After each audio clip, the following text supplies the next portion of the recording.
Bonjour Philippe Palfroy, Bonjour merci Sandra. d'être là. Donc, vous représentez Citizen Machinerie France qui est à Ise et vous avez remporté le trophée machine d'usinage et périphérique. Est-ce que vous pouvez nous présenter en quelques mots Citizen? Alors Citizen Machinery France est la filiale du groupe japonais Citizen. On appartient 100% au groupe Citizen et j'en suis le directeur général.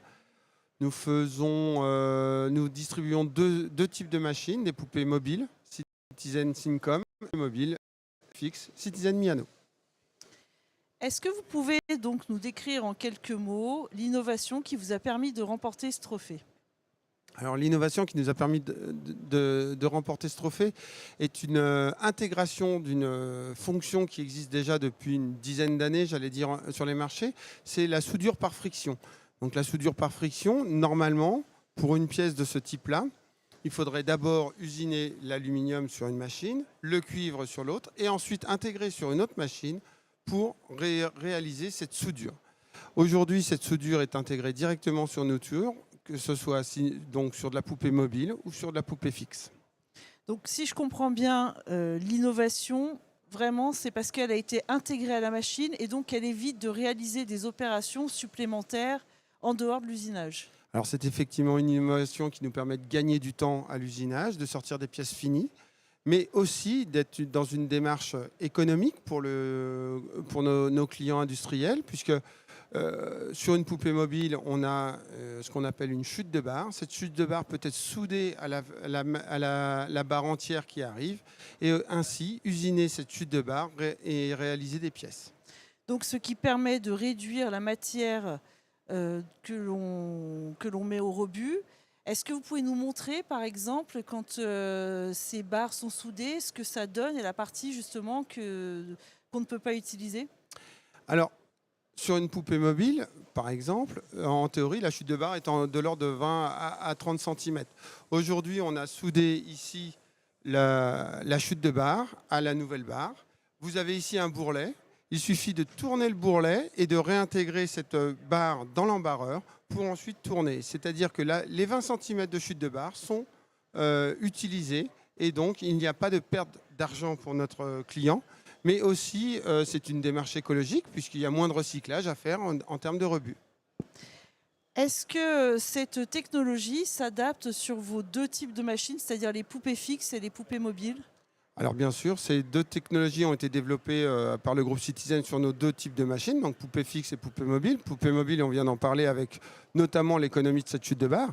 Sur les poupées fixes, on peut intégrer des lopins dans nos machines via un robot et ensuite réaliser les pièces que l'on souhaite.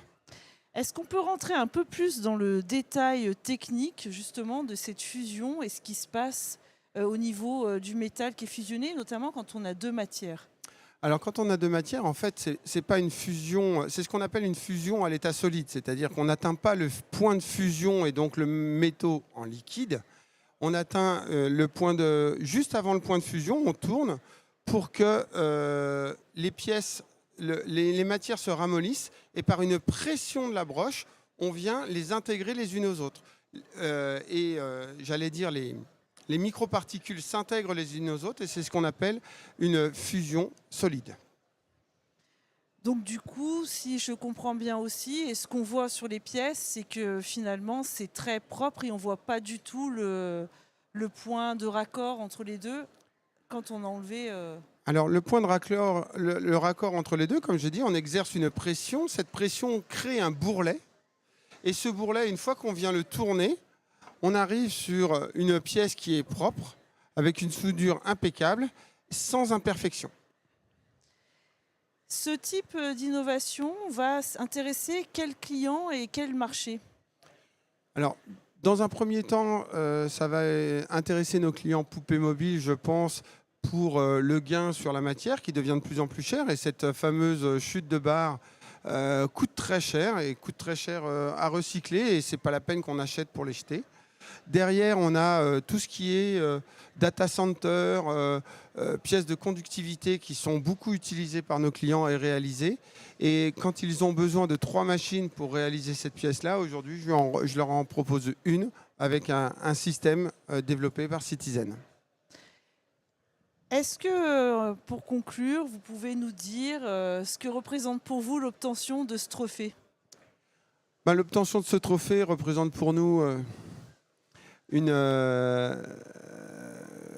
démontrer qu'un groupe comme Citizen peut apporter des solutions à ses clients. Je dis souvent qu'ils n'avancent pas recul et c'est pas nous constructeurs de machines qui devons rester sur nos positions. On doit démontrer qu'on est capable d'apporter des solutions, que le client choisisse ou pas, mais en tout cas on a besoin d'avancer pour créer de l'innovation, créer du besoin et ainsi vendre de nouvelles machines et apporter de la valeur ajoutée à tous nos clients. Je vous remercie, je vous félicite encore pour ce trophée et puis je vous souhaite un très bon salon. Merci Sandra, bonne soirée.